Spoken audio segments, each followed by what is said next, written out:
Polisi meminta 5 tersangka kerumunan Petamburan yang tak ikut ke Polda Metro Jaya bersama pemimpin Front Pembela Islam, FPI, Habib Rizik Syihab pada hari ini untuk menyerahkan diri.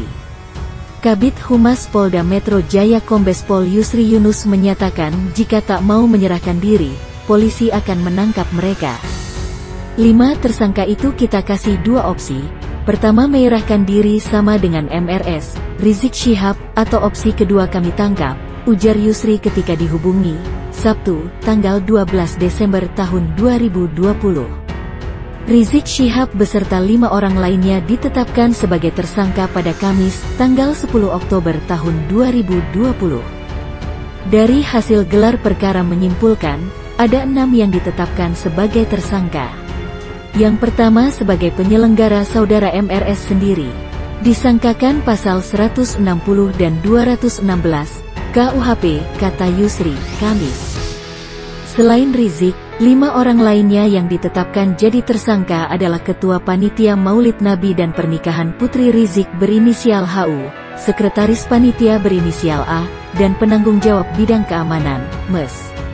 Kemudian, penanggung jawab acara, SL, dan Kepala Seksi Acara, HAD. Sebelumnya, pemanggilan terhadap keenamnya sempat dilayangkan sebanyak 2 kali oleh Polda Metro Jaya. Namun, pada panggilan pada tanggal 1 maupun 7 Desember lalu, keenamnya tak hadir. Pada pemanggilan tersebut, keenamnya masih dalam status saksi. Namun, pada hari ini, Rizik datang ke Polda Metro Jaya. Ia menyatakan akan melaksanakan pemeriksaan sesuai dengan undang-undang yang berlaku. Hari ini dengan izin Allah SWT saya bisa hadir di Polda Metro Jaya untuk mengikuti pemeriksaan sesuai dengan aturan perundang-undangan yang berlaku, ujar Rizik ketika tiba di Polda Metro Jaya, Sabtu. Yusri menyatakan bahwa kedatangan Rizik sendiri dikarenakan Rizik takut dan menyerah. Dia menyerah, dia takut karena takut dia menyerah. Bukan, datang untuk memenuhi panggilan ya, jelas Yusri. Jadi, Rizik itu takut ditangkap sehingga dia menyerah dan datang ke Polda Metro Jaya, tambahnya. Sebelumnya, ia sempat menjalani tes swab antigen dan mendapatkan hasil negatif. Terkait penahanan, Yusri menjelaskan bahwa masih harus menunggu hasil pemeriksaan. Pasalnya, hal tersebut merupakan kewenangan penyidik, sehingga harus melihat alasan objektif dan subjektif yang ada. Menunggu hasil pemeriksaan, sokil penahanan nanti itu kewenangan penyidik dengan melihat alasan secara objektif dan subjektif hasil pemeriksaan, yang penting dia menyerah, jelasnya.